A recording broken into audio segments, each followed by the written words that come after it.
Your life as the son of the king of pop, right before the world watches him again. For your entire life, the world knew your father.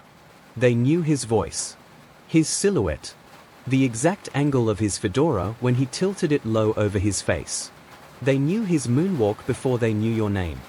And now, after everything, after the funeral that stopped the planet, after the years of silence, after the lawsuits and the documentaries and the arguments and the grief, they're about to meet him again. On a movie screen. Bigger than life. Louder than memory. And you'll be sitting somewhere in the dark. Watching. Like you always have. You were 3 years old the first time you wear the mask. Not a Halloween mask. Not a costume. A real one. The kind that covers your face completely so no one can recognize you in public. You don't think it's strange yet. You don't have anything to compare it to. This is just what you do before you go outside. You hold your father's hand. He's wearing one too.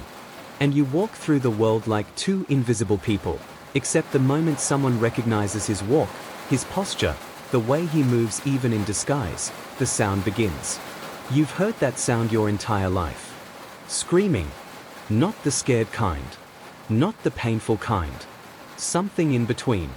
Something you can't explain because there's no word for what it sounds like when 10,000 people feel something at the same time. And your father squeezes your hand tighter. Because he knows what's coming. Imagine growing up and not knowing what your own face means to other people. Imagine never being sure if someone is kind to you because of you, or because of him. You go to Neverland. And Neverland is extraordinary. A carnival in your backyard. Animals roaming the property. A movie theater just for the family. A train that circles the estate. Any child would look at this and say, lucky. But luck and loneliness can occupy the same room. Because you also can't go to a normal school without security detail. You can't attend a birthday party without it becoming a media event. You can't have a bad day without wondering if someone is photographing your face. You're dressed in disguise. Homeschooled behind gates. Moved between homes without warning when the paparazzi figure out where you are. You're not growing up inside a childhood. You're growing up inside a fortress. And your father built that fortress because the world outside it wanted to devour him. And by extension, you. He was protecting you. You understand that now. But understanding something and not feeling the weight of it, those are two very different things. Here's what nobody tells you about being the child of the most famous person alive. You have two fathers. One of them is Michael Jackson. He belongs to everyone. He is a mythology. He is a cultural religion. He is the standard by which entire art forms are measured. When people say his name, they say it the way people say legend, not as a description, but as a proper noun. A fixed point in the universe. The other one is Dad. Dad is quieter than you'd expect. Dad has a sense of humor that surprises people. Dad can be present in a way that makes you feel like the entire world has shrunk down to just this room, just this moment, just the two of you. Dad reads to you. Dad watches movies with you. Dad worries about you in the specific, particular way that fathers worry, not about your legacy, but about whether you're okay.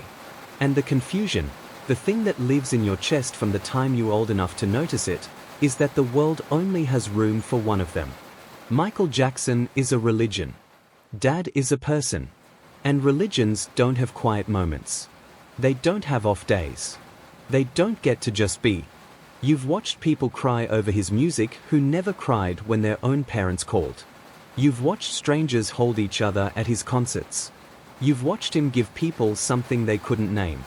And you've sat in the back of a car afterward, driving in silence, wondering, does he know how to give that to himself? At home, the chaos disappears. Outside, photographers camped at the gate.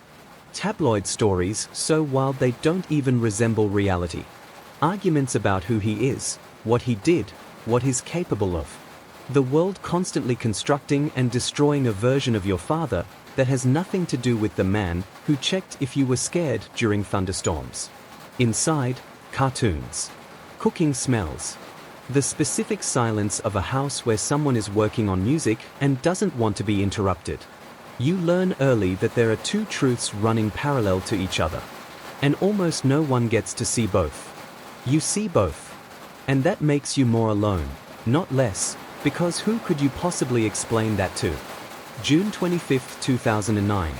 You don't need context. You already know. But here's what they don't show in the news coverage. Here's what doesn't make the memorial broadcast. Here's what gets lost in the ocean of public grief that swallows everything in its path. There is a moment, a private moment, that exists before the world knows. Before the breaking news. Before the social media cascade. Before the candlelight vigils and the radio stations that switch to all-night tributes. Before the president makes a statement. There is a moment that is just yours. And then it is taken from you. Because within hours, the grief stops being personal. It becomes global. It becomes a news cycle. It becomes a conversation. People who had never once thought about your father that morning were crying by afternoon. And you, the person with the most reason to be undone, have to watch the world perform a feeling that you are still trying to locate inside yourself. Public grief is loud. It has candlelight. It has hashtags. It has speeches. Private grief is just a room. And sometimes the room is very quiet for a very long time. The tributes come in waves. Every channel. Every platform. Every corner of the world playing his music, analyzing his life, debating his legacy, as if now is the time to have that argument, as if the volume of the debate matters more than the reality of what happened. You watch people who never knew him cry for him. And you wonder, somewhere quiet, if your grief is even allowed to be louder than theirs. It should be. Of course it should be. But the world has claimed him. And when the world claims someone, there's not much room left for the people who actually lost something. Time passes. As it does. As it always does. And you grow up, not in the ordinary way, where you just get older and accumulate experiences and slowly figure out who you are. You grow up adjacent to a legacy. Which means every room you walk into, you walk in carrying something that isn't yours. People look at you and see resemblance. They look for it, actually. They search your face for proof of him. They compare your voice, your movement, your presence, measuring you against a mythology you had no part in building.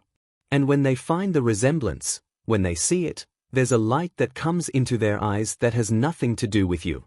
Imagine spending your whole life being told, in 100 different ways, that who you are is interesting because of who he was.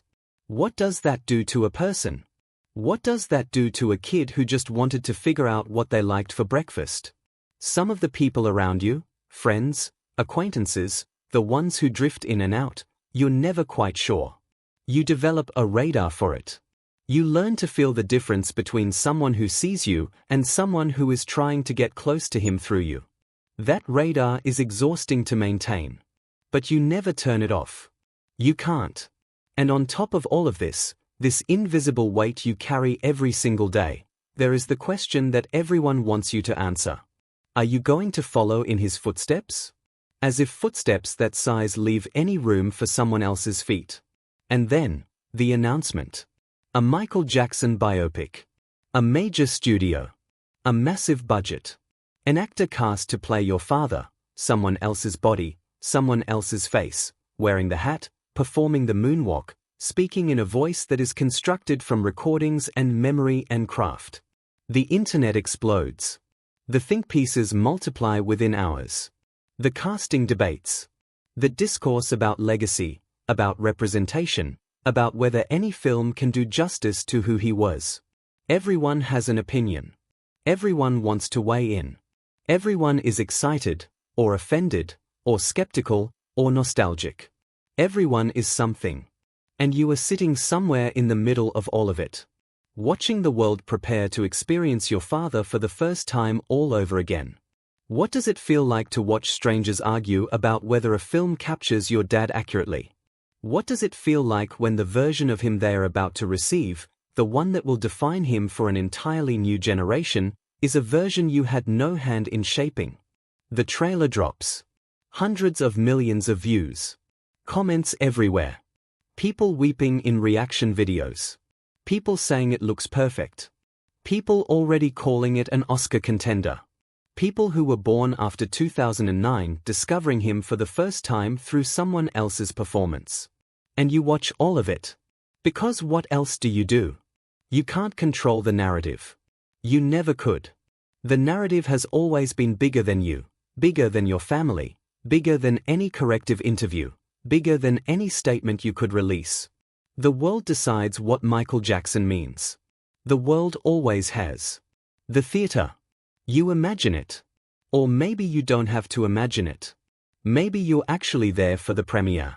Maybe you sit in the dark with everyone else and the lights go down and the music starts and there he is.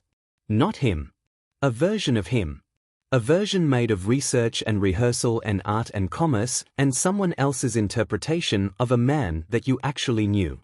And the audience around you is electrified. They lean forward. They cry.